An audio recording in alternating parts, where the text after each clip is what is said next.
Fala pessoal, sejam bem-vindos a mais uma aula para o melhor curso da certificação CEA. Eu sou o Prof. Renan Duarte e só lembrando vocês, quem quiser ter acesso ao curso completo, com as apostilas em PDF, todos os slides utilizados em aula, mais de 1.100 questões comentadas em vídeo, materiais de resumo direcionados para a revisão e um banco com questões que caem na prova da CEA, cliquem aqui no primeiro link na descrição ou nos comentários fixados para que vocês conheçam o curso completo. No mais, peço para vocês deixarem o like, se inscreverem aqui no canal e desejo a vocês uma excelente aula. Criptoativos, olha só, eles surgiram como uma nova classe de investimentos, trazendo um modelo descentralizado que se difere dos instrumentos financeiros tradicionais. Diferente de ativos convencionais, onde que a gente tem essa diferença então em relação aos criptoativos? Como ações e títulos, os criptoativos eles operam por meio da blockchain, que é aquele banco de registros públicos, que possibilita que as transações elas sejam validadas pelos próprios participantes, sem a necessidade de um intermediário tradicional. Tá? Então esse é o ponto. Enquanto, por exemplo, os ativos convencionais eles dependem de intermediários para que as transações aconteçam, os criptoativos eles não precisam, e eles acontecem aqui por meio da blockchain. E aí, eles podem ser vistos, sim, como uma nova classe de investimentos, porque tem pessoas que colocam dinheiro ali para investir. Os investidores passaram a enxergar os criptoativos não apenas como um meio de pagamento digital, que foi assim que surgiu, Por exemplo, utilizar Bitcoin para fazer pagamento de algo. Não, tá? Também eles foram vistos agora como ativos financeiros que podem compor portfólios de investimento, oferecendo oportunidades de valorização e diversificação. Até porque o preço, vou utilizar o Bitcoin como exemplo de novo, o preço do Bitcoin ele vai variando, como se fosse uma ação. Então, se eu enxergar ali potencial de valorização, por que eu não posso colocar o meu dinheiro ali sem utilizar o Bitcoin para fazer pagamento nem nada desse tipo, apenas para enxergar a valorização. A maioria das pessoas que compram Bitcoin hoje em dia, elas fazem por conta disso, Esperam ali a valorização, não só o Bitcoin, que é um exemplo de criptomoeda que se encaixa aqui nesse contexto mais amplo de criptoativos, mas também qualquer outro tipo de criptomoeda. E aí, pelo fato das pessoas estarem enxergando isso como uma possibilidade de investimento, aí começou a acontecer aqui uma integração com o mercado tradicional. Então a gente vai ver ao longo dessa aula aqui alguns exemplos de como que isso pode acontecer. Porque no início a gente tinha essa separação, Mercado tradicional, ações, títulos de renda fixa, isso daqui ficava à parte e aí a gente tinha os criptoativos, as criptomoedas como um outro ambiente. Só que agora o mercado tradicional está conseguindo trazer opções de investimentos que utilizam aqui a ideia dos criptoativos, tá? Então, por exemplo, ETFs, que são negociados em bolsas, e também fundos de investimento que estão trazendo aí a compra de criptoativos, criptomoedas. Essa integração, qual que é a vantagem, Ela possibilita que investidores mais conservadores que não querem colocar o seu dinheiro diretamente nesses criptoativos, eles consigam acessar esse mercado com menor risco e dentro de um ambiente regulado, tá? Porque o mercado ali de criptoativos eu não tem uma regulação dos órgãos reguladores aqui do sistema financeiro, E já agora, quando eu falo de ETFs, fundos de investimento, aí eu passo a ter essa regulação. Mas, apesar de eles estarem sendo enxergados ali como uma nova classe de investimentos, a gente tem que entender também que existem riscos associados. Então, quais são exemplos desses riscos? A volatilidade, Por exemplo, se a gente pegar ali o histórico de alguma criptomoeda que seja mais emergente, a gente vai ver que existe muita volatilidade. A falta de regulamentação pelos órgãos reguladores, segurança também, dependendo de como que a pessoa vai fazer ali as compras, fraudes e golpes, a liquidez, às vezes também se é uma criptomoeda, um criptoativo mais emergente, que está surgindo no mercado, talvez não exista liquidez ali o suficiente para conseguir vender ele, falhas tecnológicas, porque eles utilizam ali todo um ambiente de tecnologia, má gestão de carteiras, associada aqui com a volatilidade, pode fazer com que as pessoas percam dinheiro. Tá? Então, os riscos, eles existem, é claro que esses mesmos riscos aqui, em algum grau de medida, eles também estão presentes no mercado tradicional, mas é que aqui nos criptoativos eles tendem a ser maiores, tá? E é claro, vai depender do criptoativo, da criptomoeda que está sendo negociado. Se é mais emergente, pode ser que o risco ele seja ainda mais acentuado. Bom, aí a gente tem aqui o parecer de orientação da CVM de número 40. O que esse parecer ele traz para nós? ele estabelece diretrizes sobre a aplicação das normas do mercado de capitais aos criptoativos. Porque olha só, embora ainda não exista uma legislação específica no Brasil que regulamente esses ativos de forma abrangente, a gente não tem, tá? A CVM ela busca trazer maior segurança jurídica e previsibilidade ao mercado, né? Para aquelas pessoas, os investidores, que querem investir o seu dinheiro em criptoativos. E aí, se esses criptoativos eles seguirem algumas características que a gente vai estudar agora, eles vão cair na regulação da CVM, mas não são todos, tá? São alguns.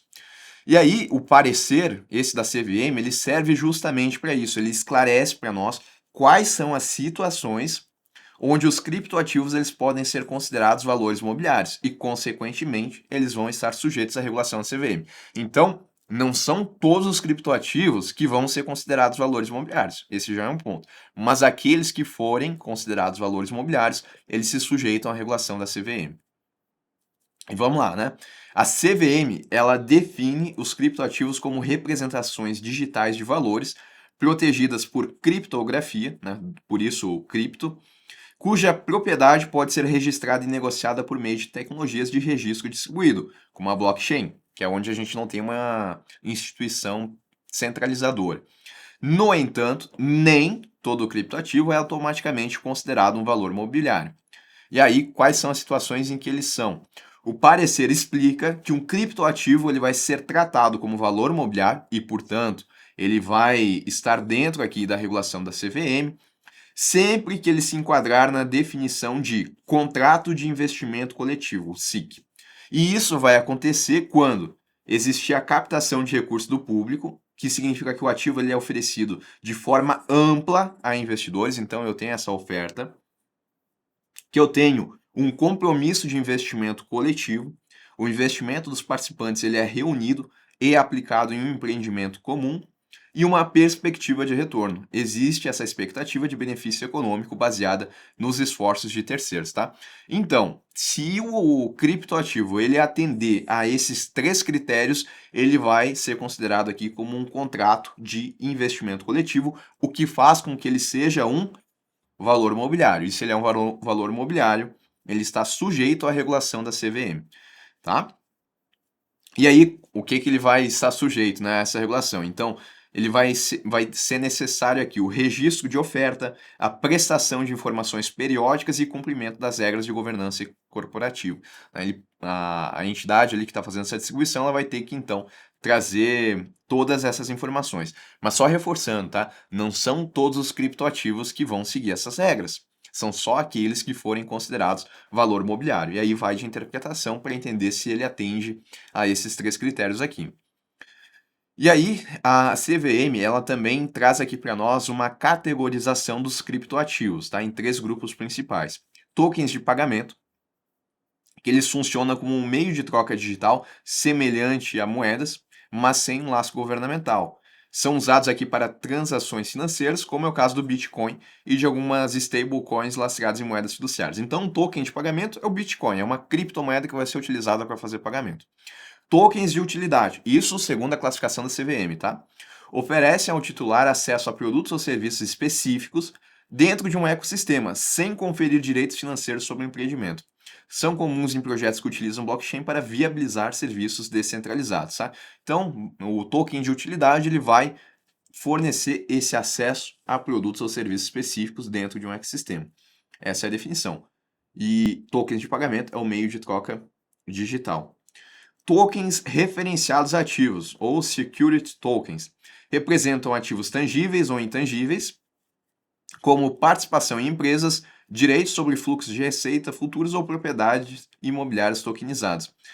Quando esses tokens conferem direitos similares aos de um contrato de investimento coletivo, também vão ser considerados valores imobiliários, tá? Então aqui eu tenho ativos tangíveis ou intangíveis com a participação em empresas. Vou separar aqui, ó, represento ativos tangíveis ou intangíveis que vão conferir direitos similares aos de um contrato de investimento coletivo, que daí, nesse caso, né, são considerados como valores imobiliários e sujeitos ali a regras de distribuição, de trazer ali as informações periódicas. Caso um criptoativo seja considerado um valor mobiliário, a sua emissão e distribuição ao público devem seguir normas aplicáveis à CVM, tá? E aí é o que a gente viu, né? Registro de oferta na CVM, salvo com exceção dos casos de dispensa do registro, divulgação de prospectos e documentos de oferta ao público, que é aquela ideia de trazer informações, e o cumprimento das regras de transparência e governança, que é a ideia de compliance, tá? O parecer ele também enfatiza a necessidade de controle sobre operações envolvendo criptoativos, principalmente para prevenir crimes como lavagem de dinheiro, evasão fiscal, manipulação de mercado. Essa parte, então, aqui ela tem muito a ver com isso daqui, com a prevenção de fraudes ilícitos.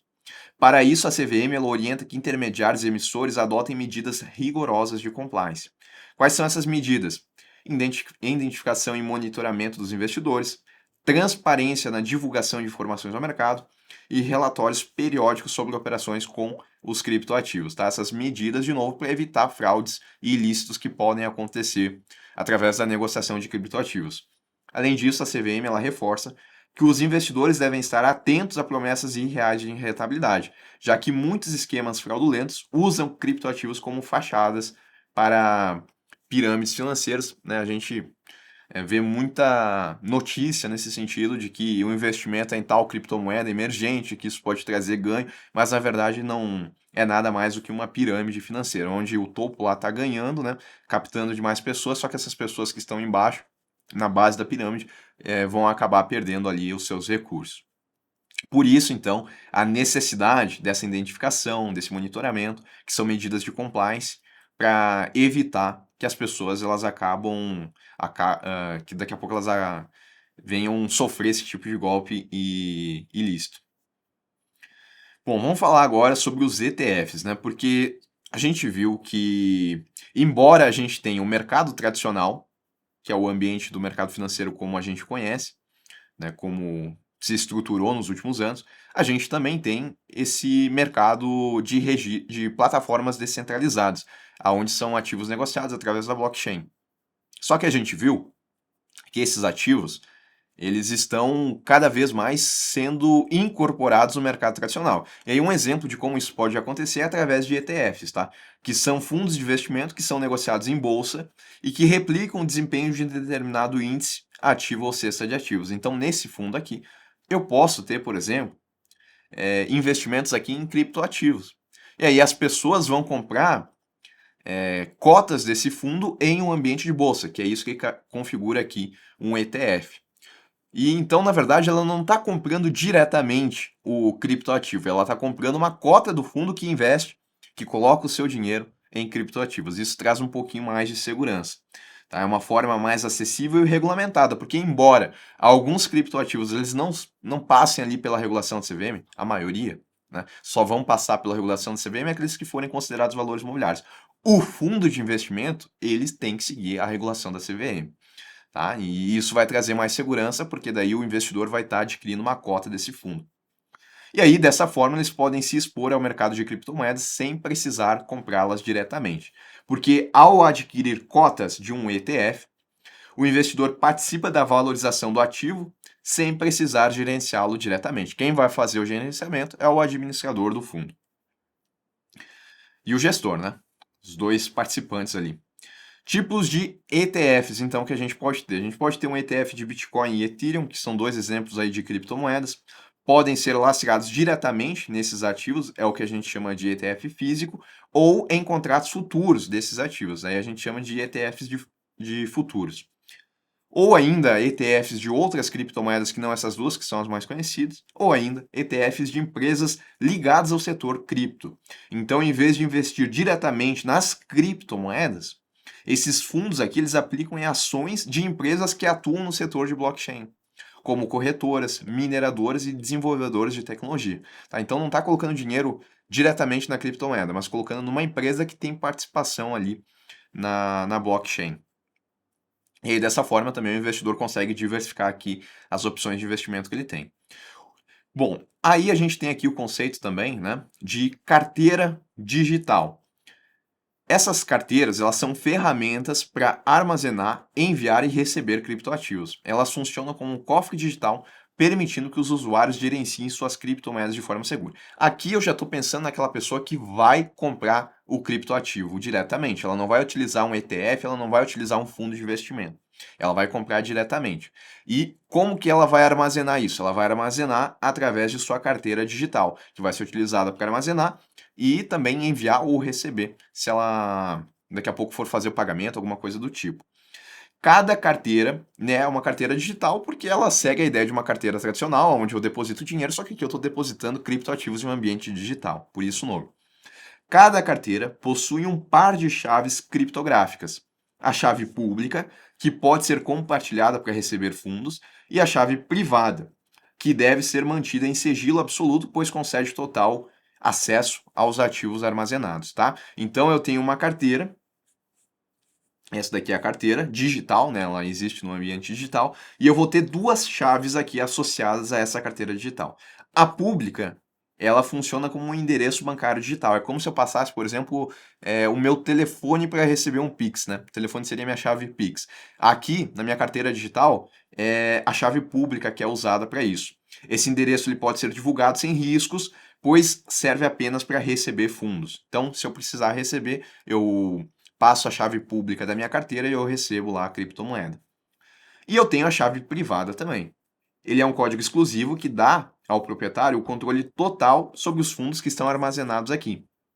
Ela funciona como uma senha altamente segura, permitindo assinar transações e movimentar os criptoativos. Então, se eu for gerenciar a minha carteira, eu vou utilizar a chave privada e essa só eu tenho que ter conhecimento, né? Porque se eu compartilhar essa, outras pessoas em tese poderiam acessar a minha carteira e transferir o dinheiro que tem lá. Então, imagine aqui que João quer enviar 0,1 Bitcoin para Maria. Ele solicita o endereço da carteira dela, então a Maria vai passar a chave pública dela e o João ele vai realizar a transação. A blockchain ela registra essa movimentação e a carteira de Maria exibe o saldo atualizado, né? Porque ela recebeu quando ela passou a chave pública. Para que ela possa gastar esse valor que tem na carteira dela, ela vai precisar utilizar a sua chave privada para autorizar a transação, tá? Chave pública para receber, chave privada para gerenciar. E a gente tem duas espécies de carteiras digitais. Eu tenho as Hot Wallet, que são carteiras digitais que estão conectadas à internet, o que permite um acesso rápido e fácil aos criptoativos. Elas podem ser acessadas por meio de computadores, celulares ou plataformas online, oferecendo praticidade para quem realiza transações frequentes, tá? Então, quando eu falar de uma Hot Wallet, eu tenho que lembrar que ela é conectada à internet. Aí eu tenho algumas espécies de Hot Wallets, tá? Eu tenho as carteiras web, que são disponíveis em exchanges e plataformas online, a gente já vai estudar o que é isso, permitindo que os usuários acessem suas criptomoedas diretamente pelo navegador. Então, carteira web, navegador, web. Embora práticas, essas carteiras deixam os fundos vulneráveis a ataques cibernéticos e caso a plataforma ela seja comprometida. Tá? Esse é um risco não só das carteiras web, mas também das hot wallets, né? Porque elas sempre estão conectadas à internet. Carteiras móveis. Aplicativos instalados em smartphones como o Trust Wallet e MetaMask, que oferecem conveniência e integração com plataformas DeFi e NFTs, né? Plataformas de finanças descentralizadas, e os NFTs, que são tokens únicos, né? Então aqui eu tenho a carteira lá no smartphone, mas que também tem a característica de estar conectada à internet. Carteiras desktop, programas instalados em computadores que fornecem controle total sobre as chaves privadas, reduzindo riscos associados a terceiros, mas ainda vulneráveis a malware e vírus, porque também estão conectados à internet. Tá? Então, carteira desktop é como se fosse um programa no computador, né? Só para a gente sintetizar. Carteira web diretamente no navegador e carteira móvel é ali pelo smartphone. As hot wallets elas são recomendadas, portanto, para usuários que precisam de acesso rápido aos seus criptoativos e realizam transações frequentes. No entanto, esse é o ponto, tá? Merece um asterisco. Como estão constantemente online, são mais suscetíveis a ataque hackers, tornando essencial o uso de medidas de segurança, como a autenticação de 2 fatores e senhas robustas.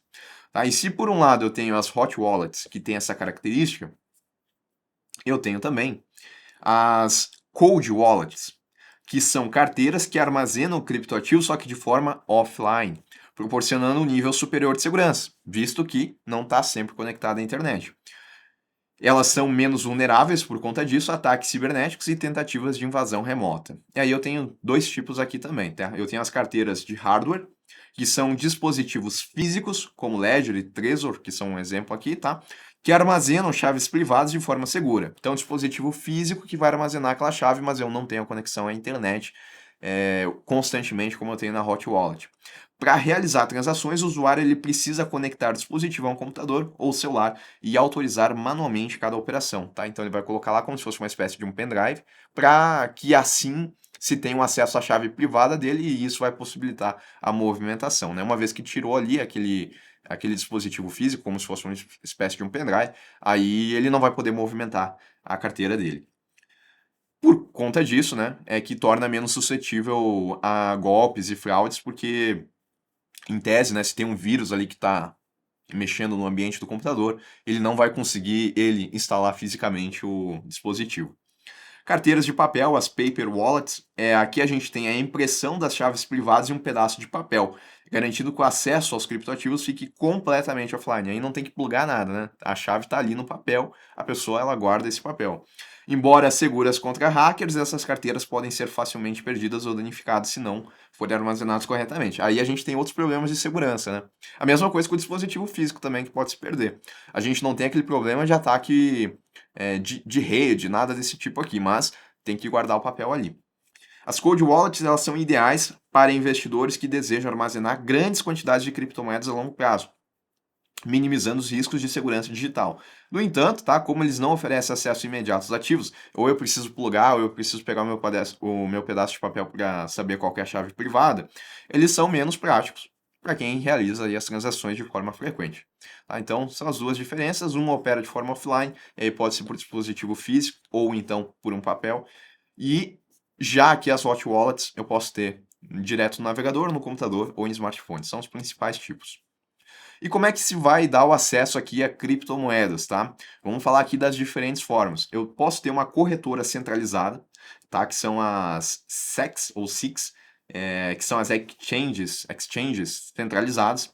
E aí elas funcionam semelhantes ao que a gente tem das corretoras no mercado tradicional. Aqui o usuário, então, ele vai criar uma conta, vai realizar o depósito em moeda fiduciária, como real ou dólar, né, como se fosse uma espécie de colateral, e a partir disso ele pode comprar diferentes criptomoedas. A custódia ela fica sob responsabilidade da corretora. Então, semelhante ao que aconteceria se eu fosse utilizar uma corretora para comprar ações, tá? Mas eu também tenho as corretoras descentralizadas, que são exchanges descentralizadas. Aqui os usuários negociam criptomoedas diretamente entre si, sem intermediários. Toda a operação ocorre por meio de smart contracts, ou contratos inteligentes, que são códigos que, verificando que as condições estão atendidas, eles vão executar aquela troca, por exemplo, de moeda.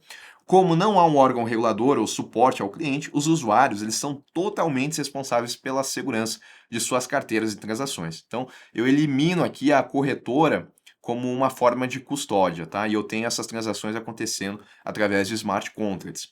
Eu ainda tenho o caso aqui de uma forma mais manual ainda, tá? Que é o peer-to-peer. A compra e venda de criptomoedas entre usuários, sem intermediação de uma corretora, é chamada de transação peer-to-peer. Esse método ele permite negociações diretas e pode ser realizado por meio de plataformas especializadas ou até mesmo em grupos privados e redes sociais. É como se eu achasse uma outra pessoa e fizesse a troca diretamente por ela. Eu não vou ter aqui os smart contracts, tá? Que vão fazer essa automatização. Aqui vai ser de forma mais manual. Mineração de criptomoedas é uma outra forma de acesso a criptomoedas, mas aqui eu não estou falando da compra propriamente dita, tá?